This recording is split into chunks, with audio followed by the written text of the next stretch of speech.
अस्सलामुअलैकुम तमाम ख़वातीन और हज़रात, hope you all are doing great. तो सबसे पहले मैं नमाज़ पढ़ने के बाद फ़ौरी मैंने बोला क्वेश्चन सॉल्व कर दूँ, क्योंकि वरना फिर रह जाता है। अच्छा जी, तो मैंने क्वेश्चन जो है वो नेट से उठाया। अगर किसी किस्म की कोई भी गड़बड़ी हुई तो प्लीज़ माजरत, ठीक है। तो सबसे पहले यहाँ पर क्वेश्चन में हुआ, मतलब क्वेश्चन के अंदर गड़बड़ी होगी, सोल्यूशन में गड़बड़ी नहीं होगी इंशाल्लाह। तो यहाँ पर हमारे पास क्वेश्चन में लिखा हुआ है अ perpetual inventory system is use by XYZ company. तो यहाँ पर आपको पता चल गया होगा कि इन्वेंट्री वैल्यूएशन को सॉल्व करने के भी दो तरीके होते हैं, एक होता है पीरियोडिक, एक होता है अपना परपेचुअल। प्रीवियस वाला जो क्वेश्चन था वो पीरियोडिक था, या ये वाला जो है हमारे पास परपेचुअल इन्वेंट्री सिस्टम है, ठीक है। परपेचुअल इन्वेंट्री सिस्टम में XYZ कंपनी है, जिसके अंदर उन्होंने कहा कि वो इन्वेंट्री कार्ड बनाया गया है हर एक स्टॉक मतलब हर एक प्रोडक्ट के बारे में जो कि हमारे पास स्टॉक में है। Following transaction shows the detail of a product FLO, ठीक है। ये तमाम से डिटेल बता रही है, तमाम से हमारी जो प्रोडक्ट की डिटेल्स हैं। तो सबसे पहले March 1 की बैलेंस है on hand. Balance on hand यही समझ जाओ कि ये बात कर रहे हैं हमारे पास इन्वेंट्री ओपनिंग की, ठीक है। तो यहाँ पर आपके पास एक अदद इन्होंने आसानी क्या की हुई है, इन्होंने हमारे पास यूनिट दिया हुआ है, रेट दिया हुआ है, साथ में इसको मल्टीप्लाई करने के बाद अमाउंट भी इन्होंने दी हुई है। सेम एज़ यहाँ पर भी यूनिट रेट दिया हुआ है, तो टोटल इसको मल्टीप्लाई करने के बाद भी अमाउंट यहाँ पर मौजूद है, ठीक है। तो यहाँ पर हमारे पास सेल्स मौजूद है, परचेजेस मौजूद है, सेल्स मौजूद है, सेल्स मौजूद है। रिक्वायरमेंट में हमारे पास क्या है कि कंप्यूट करना है हमारे को amount of gross profit whereas company uses FIFO method of inventory valuation. Gross profit मालूम करनी है और कंपनी ने इस्तेमाल किया है फीफो मेथड। तो यहाँ पर इसके बाद हमारे पास क्या है, रिकॉर्ड करना है above transaction in general journal including adjusting and closing entries if any. तो यहाँ पर हमारे को साथ ही साथ हमारे को रिकॉर्ड करनी है ट्रांजैक्शन जितनी भी हमारे पास, अगर मतलब ये पूछ नहीं रहे, बता रहे हैं बेटा अपने जनरल जर्नल में बनाना है, ठीक है। यहाँ पर तो उन्होंने लिख दिया कि अगर यहाँ पर किसी किस्म की कोई जनरल जर्नल एंट्रीज बनती हैं तो आप बनाएगा इफ़ एनी। तो मतलब लेकिन एग्जामिनर बोल रहे बेटा शाबाश आपने बनानी है जनरल जर्नल, ठीक है, आपने समझ गए। तो यहाँ पर हमारे पास क्वेश्चन का स्टार्टिंग होती है, वो मैंने आपको बता दी कि अपना क्वेश्चन में क्या लिखा हुआ है। अच्छा जी, तो यहाँ पर अब हमारे पास मेन जो शुरू होता है मवाद वो कुछ यूँ है। तो परपेचुअल कार्ड बनाने का तरीका कुछ इस तरीके से होता है कि इसके अंदर बनते हैं 4 कॉलम। एक होता है डेट का, एक होता है परचेजेस का, एक होता है सेल्स का और एक होता है बैलेंसेस का, ठीक है। मैंने बैलेंसेस इन तीनों कॉलम के अंदर भी 3 अदद और कॉलम बनते हैं जो कि आपको दिख रहा होगा, quantity rate cost, quantity rate cost, इसी तरीके के बनते हैं, ठीक है। अब हमारे पास सबसे पहले इन्होंने क्या बताया है, इसको फिल करने का तरीका क्या होता है कि इन्होंने बताया है हमारे को सबसे पहले 1 मार्च को यहाँ पर हमारे पास ऑन हैंड 200 रुपीज़ पर रेट हमारे पास 6 है ईच, और इसको मल्टीप्लाई करने के बाद जो अमाउंट होती है वो भी इन्होंने हमारे को दी हुई है। तो बैलेंस 1 मार्च का बैलेंस हमेशा वो कहलाता है मार्च की 1 की, जाहिर सी बात हो रही, तो ओपनिंग इन्वेंट्री है। तो इन्वेंट्री की जो अमाउंट होती है ना हम परचेजेस के सेक्शन कॉलम में लिखते हैं ना सेल्स के, हम डायरेक्ट लिखते हैं बैलेंस के अमाउंट में। तो हमने यहाँ पर लिख दिया क्वांटिटी मतलब होता है यूनिट, ये जो होता है ना क्वांटिटी मतलब होता है यूनिट हमने लिख दिया, रेट लिख दिया, और हमारे पास उसको मल्टीप्लाई करने के बाद फिर भी हमने जब मल्टीप्लाई किया तो हमारे पास आंसर आ गया 1200। देन हमारे पास यहाँ पर बात हो रही है सेल्स की। 4 मार्च को सेल्स हुआ है, तो 180 हमारे पास यूनिट है, रेट हमारे पास लिखा हुआ है और हमारे पास रेट मतलब मल्टीप्लाई करने के बाद अमाउंट। जब आप सेल्स की जब आप वैल्यू उठाएं तो हमारे को ना इसके रेट से कुछ लेना देना है, ना हमारे को इसके जो मल्टीप्लाई करने के बाद अमाउंट है उससे कुछ लेना देना है। हमारे को सिर्फ और सिर्फ इसके यूनिट को चाहिए होता है। इन दोनों की ज़रूरत अभी हमारे को नहीं है। इन्वेंट्री कार्ड बनाते हुए हमें सिर्फ और सिर्फ सेल्स का यूनिट चाहिए होता है। तो हमने क्या किया, 4 मार्च डेट में लिख दिया, हमारे पास क्वांटिटी यानी यूनिट हमने 180 लिख दिए। अब हम कहेंगे कि भाई अब हमारे पास रेट तो हमने लिख दिया, नहीं क्वांटिटी तो हमने यानी यूनिट तो हमने लिख दिया, अब रेट और कॉस्ट कैसे निकलेगी। तो लास्ट यूनिट ऑफ बैलेंस हमारे पास लिखा जाएगा सेल्स के रेट में, ठीक है, वो हमने लिख दिया। देन अब हम ऑब्वियस इसको इससे मल्टीप्लाई करेंगे तो हमारे पास आंसर क्या आएगा 1080।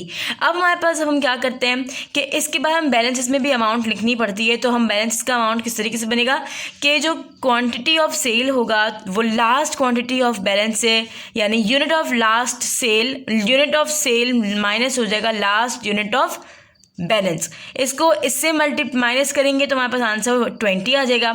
जो हमने रेट लिखा था, क्योंकि रेट यही वाला था तो ऑब्वियस है हम रेट तो वही वाला वापस लिख देंगे। जो अमाउंट हमारे पास कॉस्ट की थी वो कॉस्ट से माइनस हो जाएगी लास्ट बैलेंस ऑफ कॉस्ट से, तो हमारे पास आंसर आ जाएगा ये वाला। ठीक है, यहाँ पर हमारे पास सेल्स का हो गया काम मुकम्मल। परचेजेस यहाँ पर सिंगल एक ही है, तो हमारे पास परचेजेस 12 तारीख को हुई है। परचेजेस में हमारे को तीनों अमाउंट की ज़रूरत पड़ेगी, या फिर आप कहें तो ये मतलब पूरा का पूरा हमारे पास सिर्फ इन्वेंट्री वैल्यूएशन की ज़रूरत थी, तो इस तरीके से हमारे को इसमें भी ज़रूरत होती है। 300 यूनिट है, 6.50 हमारे पास अमाउंट मतलब रेट है। हमारे पास टोटल्स को मल्टीप्लाई करने के बाद हमारे पास आंसर ये आया है। तो परचेजेस में हमारे पास 12 तारीख में लिख दी, परचेजेस के कॉलम में हमने लिख दिया एज इट इज़, हमारे पास आंसर आ गया। यहाँ पर परचेजेस को भी हमारे को बाद में बैलेंसेस में लिखना होता है। बैलेंसेस में हम किस तरीके से लिखेंगे, जो क्वांटिटी या फिर यूनिट है, ये इस वाली लाइन को क्वांटिटी और यूनिट भी बोल सकते हैं। परचेजेस का क्वांटिटी लास्ट क्वांटिटी या फिर यूनिट ऑफ बैलेंस जो होगा उससे ऐड हो जाएगा, तो हमारे पास अमाउंट आ जाएगी। हम ना ये वाली रेट लिखेंगे ना हम लास्ट रेट ऑफ बैलेंस लिखेंगे। रेट अभी हम रोक देंगे, लेकिन सबसे पहले हम क्वांटिटी यूनिट और कॉस्ट का काम पहले करेंगे। सबसे पहले हमने यूनिट को कर दिया, अब हमारे पास कॉस्ट को, यहाँ पर कॉस्ट ऑफ परचेज को ऐड कर देंगे लास्ट कॉस्ट ऑफ बैलेंस से, आंसर आ गया। फिर अब हम क्या करेंगे, जो हमारे पास कॉस्ट बैलेंस अपना परचेजेस का निकलेगी उसको हम डिवाइड कर देंगे इसकी क्वांटिटी के साथ, तो हमारे पास आंसर निकल आया। यहाँ पर मैंने आपके आसानी के लिए लिख दिया है, इसको मैंने इसे डिवाइड किया तो हमारे पास आंसर 6.468 आया था। तो ऑब्वियस है क्या बोलते हैं इसको, राउंड ऑफ करने के बाद 7 आ गया। ठीक है, देन हमारे पास यहाँ पर 12 परचेज का निकल गया, मार्च की परचेजेस का।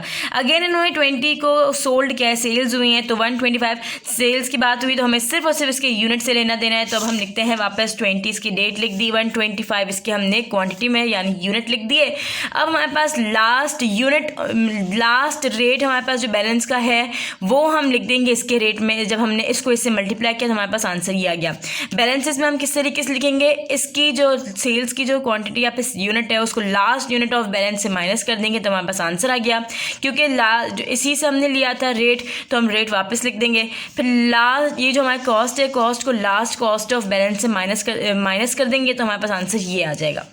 ठीक है, तो इसके बाद हमारे पास सेल्स का 28 को भी सेल्स हुई है, वही हमारे को 100 यूनिट ही लेंगे इसके, और कुछ भी हमने नहीं लेना। 28 लिख दिया, सेल्स का हमने लिख दिया, ये सेल्स का सिर्फ हमारे को 100 यूनिट चाहिए थे।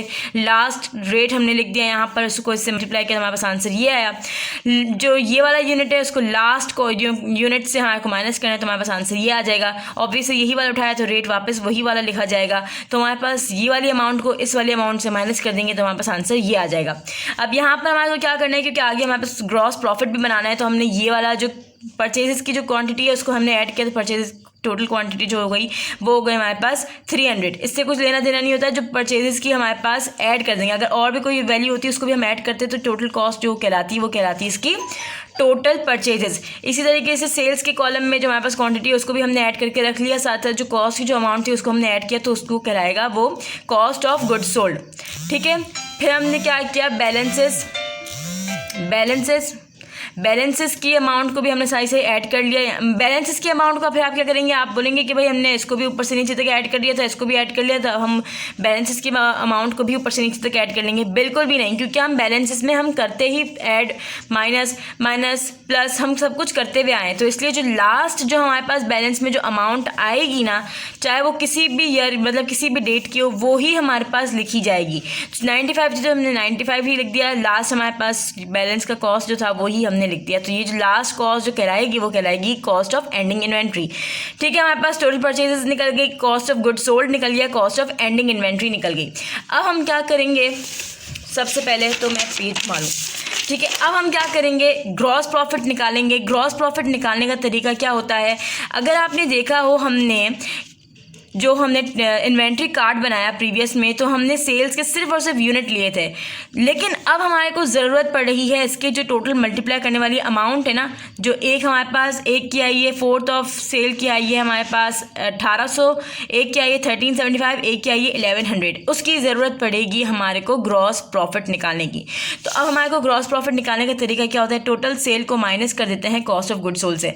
सेल्स जो हमारे पास जितनी थी, ये वाली 1800, 1375, 1100 1100, उसको हम पहले ऐड कर लेंगे तो हमारे पास आंसर 4275 आया। लेस करेंगे कॉस्ट ऑफ गुड्स सोल्ड से, जो हमने देखा होगा आपने, हमने इन्वेंट्री कार्ड में बनाया था।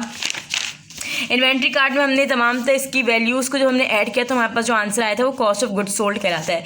तो जब हमने इस वाली वैल्यू को इससे माइनस कर दिया तो हमारे पास ग्रॉस प्रॉफिट आराम से निकल आया। डन हो गया, यहाँ पर ग्रॉस प्रॉफिट निकल आया है हमारा। अब हमने क्या किया कि इन्होंने हमें ग्रॉस प्रॉफिट तो हमने बना दिया, अब इन्होंने हमें क्या कहा कि आपने बनाना है साथ ही साथ ये तमाम से ट्रांजैक्शंस जो हैं वो हमें बनानी है जनरल जर्नल की, including adjusting and closing entry.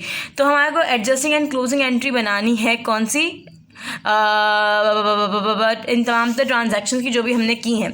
तो अब हम क्या करेंगे कि यहाँ पर जब भी होता है, क्योंकि ये तमाम तर हम एंट्री पता है किसकी बनाएंगे, जनरल जर्नल में बैलेंसेस को छोड़ दो, इसके बाद सेल्स परचेजेस की तमाम तरह की एंट्री बनेगी। General journal of inventory valuation में जब भी आप सेल्स की एंट्री लिखते हैं तो उसकी 2 ही एंट्री बनती है। इसका स्क्रीनशॉट लेना है तो ले लो। तो इसकी एंट्री बनती है, एक सेकेंड मैं पूरा मुकम्मल कर लूँ। हाँ जी, तो मैं आपने यहाँ पर कंप्लीट कर दिया। तो मैं आपको बता रही थी कि सेल्स में जो यहाँ पर हम सेल्स की जो एंट्री बनाते हैं general journal of inventory valuation, तो सेल्स की एंट्री 2 बनती हैं। एक होती है accounts receivable debit, sales credit, और इसकी जो बनती है यहाँ पर जो लाइन बनाते हैं हम, to record the sales of, ठीक है, सेल्स होता है मर्चेंडाइज। देन दूसरी बनाते हैं हम cost of goods sold debit, merchandise credit. ये 2 बनती हैं सेल्स की, नेसेसरी हैं। इस वाली अमाउंट में जो ये वाली अमाउंट आती है ना, ये वाली अमाउंट आती है जो क्वेश्चन के अंदर ही होती है, मल्टीप्लाई करने के बाद वो आती है यहाँ पर इन दोनों के अंदर। और वो वाली अमाउंट जो हमने इन्वेंट्री में आती है ना, जो डेट है, अगर 4 मार्च की सेल्स है तो यहाँ पर इसकी कॉस्ट आएगी वो आएगी सेकंड वाली इसके एंट्री के अंदर। सेल्स परचेजेस में सिंपल वही वाली आती है जो हमारे पास क्वेश्चन में ही मल्टीप्लाई करने के बाद अमाउंट आती है उसी के एंट्री में, दोनों में उसी की, क्योंकि एक ही एंट्री बनती है, परचेजेस की एंट्री बनती है merchandise debit, accounts payable credit. अब हमने क्या कर लिया यहाँ पर, जनरल जर्नल बना दिया, डेट पर्टिकुलर्स PR मतलब रेट डेबिट क्रेडिट। मैंने आपको बताया कि यहाँ पर सबसे पहले मार्च बैलेंस यानी यहाँ इन्वेंट्री से स्टार्ट नहीं करते, सेल्स परचेजेस से स्टार्ट करते हैं, ठीक है। तो यहाँ पर हमारे पास सेल्स है, तो मैंने आपको बता दिया कि 2 एंट्री बनती है। एक होती है account receivable debit, sales credit, cost of goods sold debit, merchandise credit. सबसे पहले हमने ये बना ली मार्च 4 की, मैंने account receivable debit, sales credit, मार्च 4 की cost of goods sold debit, merchandise credit. सबसे पहले वाली में हम एंट्री में हम लिखते हैं, हम हमेशा जो हमारे पास क्वेश्चन में मल्टीप्लाई करने के बाद जो अमाउंट आती है वो वाली हमने अमाउंट लिख दी 1800। दूसरे वाले में हमारे पास जो हमने इन्वेंट्री में निकाली थी अमाउंट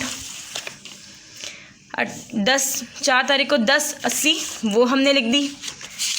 वो वीडियो बहुत लंबी हो गई है, माजरत क्या है, क्वेश्चन इतना लंबा भाई।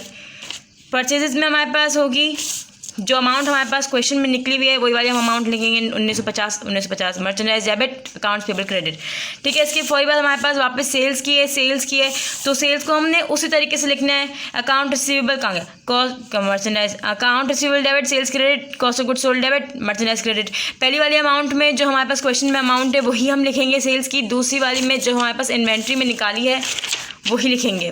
तो यहाँ पर हमारे पास इसी तरीके से आपने पूरा करना है, बल्कि आखिरी का ही बता देती हूँ।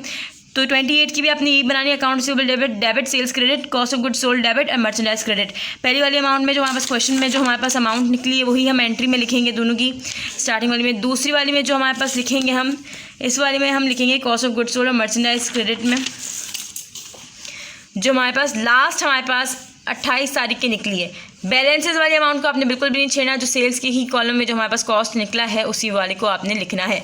तो यहाँ पर हमारा जो क्वेश्चन है जो परपेचुअल का क्वाइट डिफिकल्ट होता है, लेकिन मैंने आपको क्लिक किया। तो उम्मीद करती हूँ कि आपको वीडियो पसंद आएगी, और अगर पसंद आएगी don't forget to like, share and subscribe to it. अल्लाह हाफ़िज़ भाई।